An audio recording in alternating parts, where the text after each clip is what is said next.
студии Валерия Наумова. Здравствуйте. Главные темы этого выпуска. Глава Якутии рассмотрел ход реализации новых механизмов государственной поддержки сельского хозяйства. По национальному проекту «Безопасные и качественные дороги» в Якутске выполнено около 40% работ. В Ленском музее проходит первая межрегиональная выставка картин. Расскажем, на что стоит обратить внимание. Найдено тело подростка, которого унесло течением в Сунтарском районе. 28 июля поступила информация от очевидцев о том, что на реке Вилюй у берега села Эльгяй Сунтарского района на несанкционированном месте для купания, игнорируя установленные знаки, при купании унесло течением подростка 13 лет. После продолжительных поисков тело ребенка нашли. Служба спасения Якутии напоминает: всегда соблюдайте меры безопасности и предосторожности. Соблюдайте правила безопасности при нахождении у воды. Не оставляйте детей без присмотра. На взрослых лежит основная ответственность за жизнь и здоровье детей.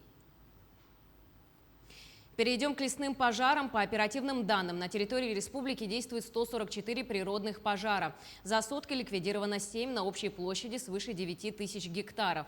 Сложная лесопожарная обстановка сохраняется на территории Вилюйского, Верхневилюйского, Мирнинского, Горного, Жиганского, Кобяйского, Нюрбинского, Алекминского, Сунтарского и Хангаласского районов, где зарегистрировано 125 очагов. В целом за сутки на природных пожарах было задействовано 2058 человек и 272 единицы техники, привлеченных органами управления Якутской территориальной подсистемы РСЧС. Группировка сил привлеченного состава увеличилась на 220 человек, количество техники на 14 единиц за счет маневрирования сил и средств наращивания группировки. Сегодня аэромобильные группировки Главного управления продолжат работу на территории Горного и Верхневилюйского районов. В готовности к применению находится авиация МЧС России. Ее работа планируется на территории Нюрбинского района, а также у населенных пунктов Сите и Кырыкый. Новые механизмы поддержки сельского хозяйства по итогам первого полугодия показывают положительные результаты. Данный прогноз был озвучен на совещании о ходе исполнения переданных полномочий. 23 тысячи тонн молока заготовлено по итогам первого полугодия, что составляет 40% от годового плана. Субсидирование поголовья маточного рогатого скота составит 1 миллиард 200 миллионов рублей.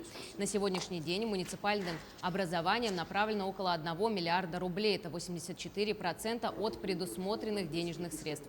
Помимо всего, на нужды личного подсобного хозяйства принято решение выделить дополнительные денежные средства в размере 29 миллионов рублей.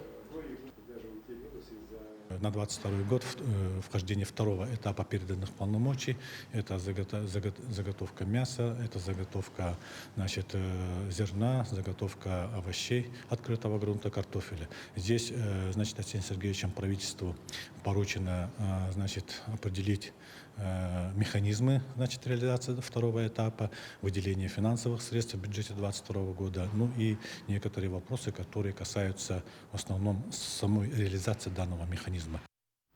Тем временем выполнено около 40% работ по национальному проекту «Безопасные и качественные дороги» в Якутске. Об этом сообщили в Министерстве транспорта и дорожного хозяйства республики. В целом по городу запланированы ремонт и реконструкция порядка 49 километров дорог. Работы ведутся на 44 объектах, по 12 из них работы по укладке асфальта полностью завершены. В Министерстве транспорта отметили, что сегодня все идет согласно графику. Год у нас на территории нашей республики национальный проект реализуется «Безопасные и качественные автомобильные дороги». Начали в 2019 году. Хорошие темпы мы набираем за эти годы. В этом году тоже хорошие темпы очень набрали. Взять даже город Якутск, 49 километров у нас в этом году должны ввести. Подрядные организации очень такие укомплектованные, и технику имеют, и специалисты очень хорошие. А в Нерюнгринском районе подвели итоги оперативно-служебной деятельности за первое полугодие этого года. Отмечено снижение преступности на 2%. Сократилось количество преступлений против жизни и здоровья и против собственности. Также анализ оперативной обстановки в общественных местах свидетельствует о снижении преступлений на улице. В результате проведенных оперативно-профилактических мероприятий удалось снизить количество преступлений, совершенных лицами в состоянии алкогольного опьянения. Как один из положительных моментов отмечено снижение подростковой преступности. В том числе меньше зарегистрировано тяжких и особо тяжких преступлений, совершенных несовершеннолетними. В отчетном периоде выявлено больше преступлений, связанных с незаконным оборотом оружия. Рост составил 120%. По линии незаконного оборота наркотиков выявление осталось на прежнем уровне. Задокументирована и пресечена деятельность лица, предоставляющего помещение для употребления наркотических средств. Уголовное дело по признакам преступления предусмотрено статьей 232 Уголовного кодекса Российской Федерации, направлено в суд. Кроме того, была пресечена контрабанда сильнодействующих веществ из Республики Казахстан. По данному факту в мае возбуждено уголовное дело по признакам преступления, предусмотренного частью 1 статьи 226 прим. 1 Уголовного кодекса Российской Федерации. К другим темам. ЗАГС сможет регистрировать браки на дому и в медучреждениях. Процедура будет проходить так же, как и в помещении органа ЗАГС. Минюст подписал приказ о внесении изменений в административный регламент по регистрации актов гражданского состояния. ЗАГС может при особых обстоятельствах регистрировать браки на дому и в медицинских учреждениях, говорится в тексте документа, опубликованного на портале правовой информации. А вот взять пробы воды из реки Нюя и изучить охраняемую природную зону Хатанго смогли школьники Ленского района. 23-я детская эколого-биологическая экспедиция продлилась 2 недели, с 8 по 21 июля. Что удалось изучить детям и для чего нужны такие экспедиции, расскажем в сюжете. Для Полины Ивановой летние каникулы начались в конце июля. 2 месяца школьница исследовала старые поселения и природу Ленского района. Об эколого-биологической экспедиции узнала за несколько дней до отъезда. В этот раз помогала с проектами другим участникам. К следующей поездке планирует сделать свой проект. Это же экологическая экспедиция, и там по биологии все. То, если с биологией связано, то, скорее всего, растения. А если вообще в целом, то исторические что-то. Это увлекательно, я считаю. По Якутии-то поездить, узнать свой край родной. Познакомиться с природой родного района смогли 10 школьников из Ленска, Турухты, Чемчи и Нюи. Возраст от 13 до 17 лет. За 9 дней команда проплыла почти 135 километров по реке Нюя от Усть-Чаянды до села Ортанахар. Конечной точкой исследования выбрали охраняемую природную территорию Хотого. Ребята занимаются по энтомологии. Раскладывают насекомых по ватным матрасикам, как видим, и будут сейчас изучать по отрядам. И не только изучить виды, правильно поймать, засушить насекомых, определить ареал их обитания. В этом помогал энтомолог из Якутска. Удалось найти на берегах Нюи краснокнижные растения и насекомых, например, стрекозу, красотку японскую. А пока ловили рыбу на ужин, изучили и паразитов. Качество речных вод, строение рыб и их мутация, заброшенная водяная мельница – тема итоговых проектов школьников. По словам руководителя экспедиции, детские проекты в первую очередь поднимают вопросы об экологии Якутии. Вот, например, у нас по реке Нюя была найдена какая-то непонятная пленочка на воде. Ее, конечно же, собрали. У нас девочка по качеству воды работала. Собрала и отправила эти на анализы. Что это за пленка непонятная. Речную пленку, насекомых и другие пробы отправят на исследование в Якутск. Итог работы 23-й экологической экспедиции озвучат через несколько месяцев. А школьники представят свои проекты на республиканской научной конференции «Шаг в будущее». Юлия Золотарева, Олег Соснин, телеканал «Алмазный край». Бескрайние дали Байкала, сибирская тайга, неприхотливый деревенский быт. Это все нашло отражение на полотнах молодого художника Андрея Брянского. В Ленском историко-краеведческом музее проходит первая межрегиональная выставка картин. Значима она и для автора. Это его первая персональная выставка.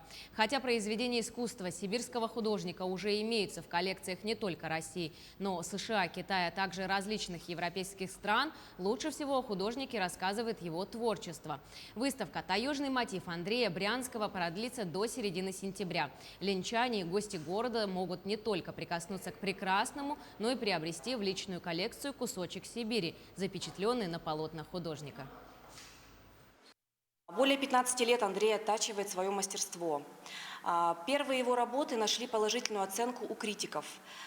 И свои работы он начал выставлять в галереях с 2005 года. Основные темы его работ – это озеро Байкал и природа Восточной Сибири. Вдохновение для пейзажей Андрей ищет в поездках на пленере. Некоторые его работы представлены в правительстве Москвы, Российской Федерации и в крупных российских компаниях. Американский кокер-спаниель по кличке Муха освоил катание на сапборде и теперь не хочет расставаться с доской. На водные прогулки он выезжает в паре с хозяином. После неудачного прыжка с парашютом мужчина не смог отказаться от спорта. Впервые на водную прогулку он отправился вместе с другом, а вскоре новое хобби понравилось и питомцу. Собаке развлечение пришлось по душе настолько, что она не оставила хозяина даже на соревнованиях. Животное стало настоящей звездой гонки «Урал-Каяк». Необычная команда могла бы занять призовое место, однако во время заезда Муха упала в воду. Виталий не оставил друга в беде и поэтому к финишу пришел только 8-м. На скорости сапборда сказался и вес собаки. Теперь Виталий, кроме фотографий, будет коллекционировать и медали, которые они вместе с Мухой планируют получать на соревнованиях. САП нам нравится, потому что это как свободная прогулка. Мы гуляем. Ты когда на воде, еще с другом, то отвлекаешься от всех проблем, вопросов. Своего рода медитация. Люди на набережной всегда очень реагируют, особенно дети. Им нравится. Они кричат, машут, улыбаются. Очень много фотографий в чужих инстаграмах находим.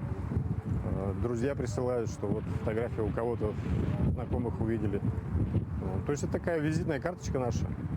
Молодежь смеется, кричит с моста, что дяденька, не топите, муму.